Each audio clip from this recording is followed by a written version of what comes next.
Hello बच्चों, चलिए प्रश्न को देखते हैं। प्रश्न है, आकृति में ए बी सी एक त्रिभुज है जिसमें कोण ए बी सी छोटा है, कोण 90 डिग्री तथा ए डी लंब है बी सी। सिद्ध कीजिए कि ए सी का वर्ग बराबर ए बी का वर्ग योग बी सी का वर्ग घटाव 2 बी सी गुणा बी डी है।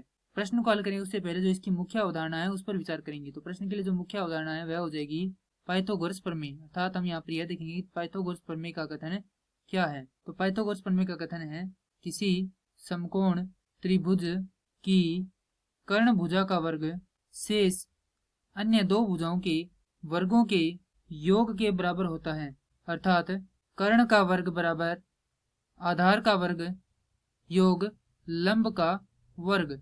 अब हम देखें तो यहाँ पर हमें दो समकोण प्राप्त होते हैं, एक तो यह समकोण और दूसरा यह समकोण। तो यहाँ पर दो त्रिभुज हैं। तो सबसे पहले देखेंगे जो समकोण है उसकी सम्मुख भुजा कौन सी होगी, कर्ण होगी। त्रिभुज ए डी सी से यहाँ पर लिखेंगे त्रिभुज ए डी सी में पाइथागोरस प्रमेय से, यदि इसमें पाइथागोरस प्रमेय लगाते हैं तो हमें प्राप्त होता है ए सी का वर्ग बराबर ए डी का वर्ग योग डी सी का वर्ग।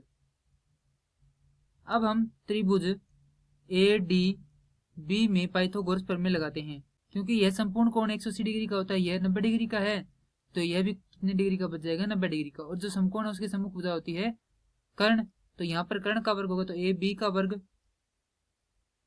बराबर ए डी का वर्ग योग बी डी का वर्ग। अब हम यहां से देखते हैं कि जो बी सी है वह बराबर है बी डी योग डी सी के। तो डी सी किसके बराबर हो जाएगा, डी सी बराबर हो जाएगा बी सी घटाओ बी डी। तो यदि हम इस डी सी की जगह है बी सी घटाओ बी डी रख देते हैं तो हमें प्राप्त होता है ए सी का वर्ग बराबर ए डी का वर्ग योग बी सी घटाओ बी डी का वर्ग। यह हमारे पास समीकरण आ जाती है 2 और यह आ जाती है समीकरण संख्या 1। अब समीकरण 2 घटाव 1 करते हैं तब यहाँ पर लिखेंगे घटाने पर हमें प्राप्त होता है ए सी का वर्ग घटाओ ए बी का वर्ग बराबर ए डी का वर्ग जोड़ बी सी घटाओ बी डी का वर्ग घटाओ ए डी का वर्ग घटाओ बी डी का वर्ग। तो यहाँ पर यह जो है वह इस प्रारूप में है, ए घटाओ बी का वर्ग बराबर यह हो जाएगा ए की घात 2 योग बी की घात 2 घटाओ 2 ए बी, क्योंकि यह क्या होता है एक सर्वसमीका है।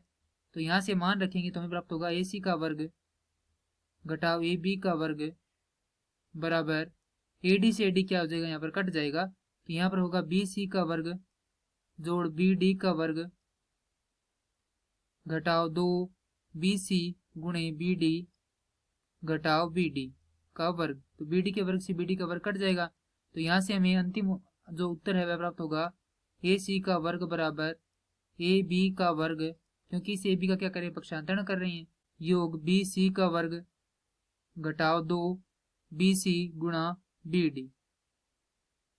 और यही क्या करना था, हमें सिद्ध करना था। मैं आशा करता हूँ कि यह प्रश्न आपको समझ में आया होगा। धन्यवाद।